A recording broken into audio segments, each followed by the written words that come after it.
Morning, सुप्रभात सभी साथियों को नमस्कार। मैं एआरपी हृदय कुमार सिंह उपस्थित हूं आज एक नई वीडियो के साथ। आशा करता हूं आप सब स्वस्थ एवं सकुशल होंगे। साथियों, आज के इस वीडियो में हम चर्चा करेंगे नेट परीक्षा 2024 जो आयोजित हो रही है उसके बारे में हम चर्चा करेंगे और स्कैनिंग के समय होने वाली प्रमुख त्रुटियां कौन कौन सी हो सकती हैं। साथ ही कक्षावार प्रश्नों की संख्या कितनी निर्धारित की गई है साथियों, और क्या होगा हमारा यूजर आईडी और पासवर्ड। आप सबसे अनुरोध है, वीडियो अच्छा लगे तो प्लीज चैनल को सब्सक्राइब कर मेरा उत्साहवर्धन अवश्य करें। साथ ही वीडियो को लाइक, शेयर और कमेंट करना। अब हम देखेंगे परख ऐप का प्रयोग और OMR शीट स्कैनिंग करने का जो प्रक्रिया है डाटा सिंक करने का। तो साथियों, सबसे पहले हम प्ले स्टोर से परख ऐप को डाउनलोड करेंगे।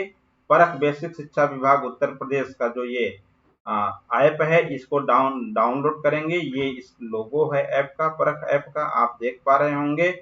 आपको लॉगिन आईडी और पासवर्ड में प्रेरणा पोर्टल पर जो रजिस्टर्ड मोबाइल नंबर आपका है वही डालना होगा। इस तरह से यहाँ पे आप मोबाइल नंबर आईडी में भी डालेंगे और पासवर्ड में भी डाल के लॉगिन करेंगे। लॉगिन करने के बाद आपको कुछ इस तरह का इंटरफेस देखने को मिलेगा, जिसमें पहला जो बॉक्स दिख रहा है कक्षा 1 से 3 के बच्चों के लिए है, दूसरा कक्षा 4 से 5 के लिए है और तीसरा कक्षा 6 से 8 के लिए है। इस तरह से आपको देखने को मिल जाएगा परख ऐप में। साथियों, ऐप को डाउनलोड करके पूरा आप कक्षावार डिटेल देख लेंगे। बच्चों का सब कुछ सही सही दिख रहा है कि नहीं। बच्चों का जो स्टूडेंट आईडी है वो पहले से भी आप नोट करके रख सकते हैं।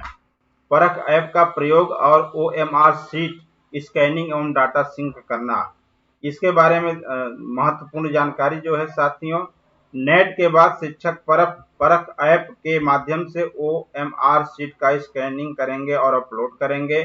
शिक्षकों द्वारा OMR शीट का इकट्ठा करने के बाद उन्हें 2 घंटे के भीतर, ध्यान देंगे, 2 घंटे के भीतर स्कैनिंग और लोडिंग की प्रक्रिया पूर्ण करनी होगी। अगर छात्रों की संख्या ज्यादा है तो OMR शीट स्कैनिंग अपलोडिंग का काम उसी दिन अतिरिक्त समय में हेडमास्टर की निगरानी में किया जाएगा। तो ये महत्वपूर्ण बिंदु है।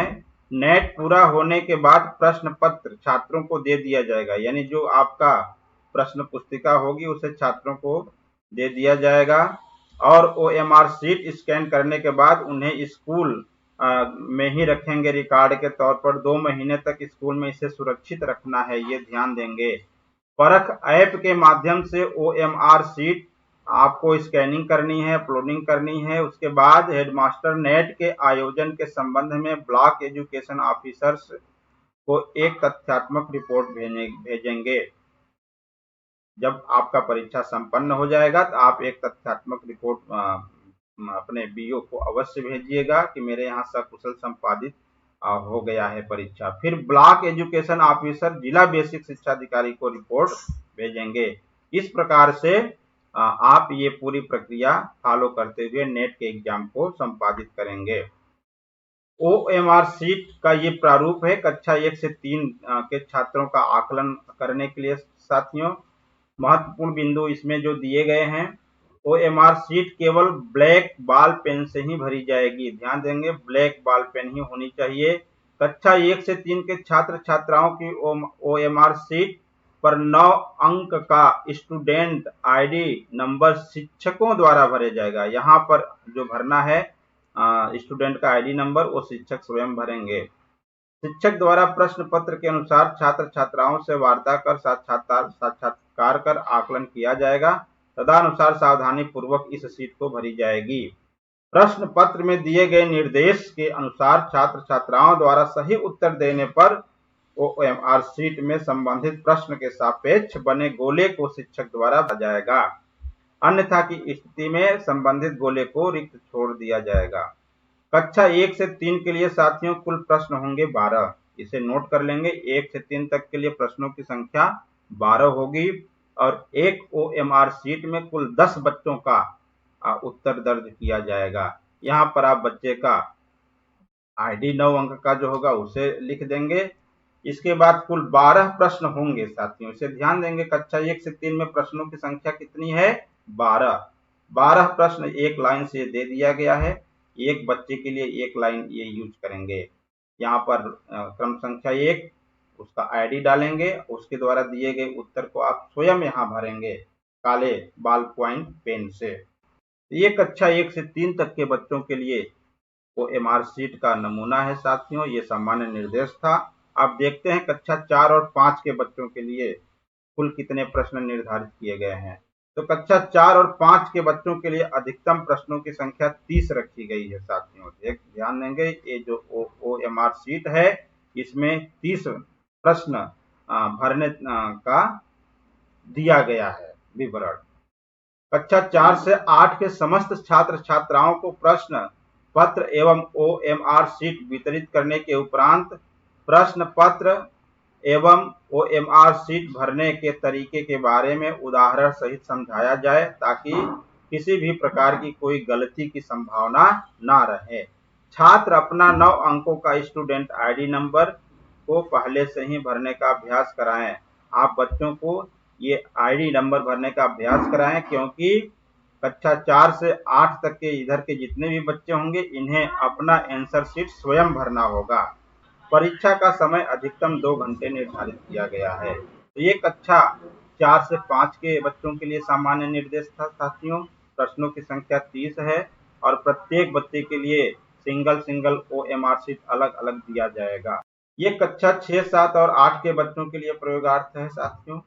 यहाँ पे प्रश्नों की संख्या अधिकतम 50 हो सकती है। 6, 7, 8 के बच्चों के लिए 50 प्रश्न दिए जा सकते हैं। सारी जानकारी इंफॉर्मेशन उसी तरह से होगा जैसे 4 और 5 के बच्चों के लिए दिया गया है साथियों। इसमें बच्चे अपना 9 अंकों की आईडी स्वयं भरेंगे। इसके बाद यहाँ पे जो उत्तर उन्हें समझ में आएगा उसको भी यहाँ पे वो दर्ज करेंगे। तो इस तरह से आप बच्चों का पूर्वाभ्यास करा करके अपने परीक्षा को सकुशल संपन्न।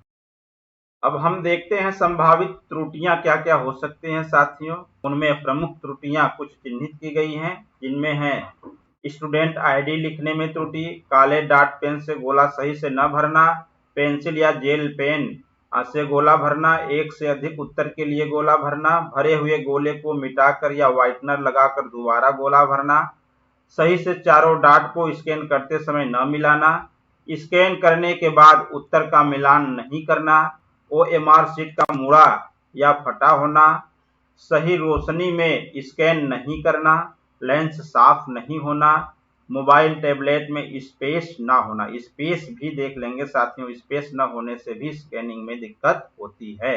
ये वीडियो बनाने का उद्देश्य सिर्फ यही है कि आप परीक्षा के दौरान होने वाली प्रमुख त्रुटियों को पहले से ही चिन्हांकित करते हुए परीक्षा को संपादित कराएं।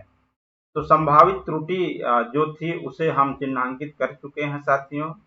जैसे बच्चे के द्वारा एक से अधिक गोले को भर देना, ये गलत तरीका है। सही तरीका इस तरह से होना चाहिए, बच्चों को पहले से ही अभ्यास करा देंगे इस तरह से OMR शीट के गोले को पूरी तरह से भरें।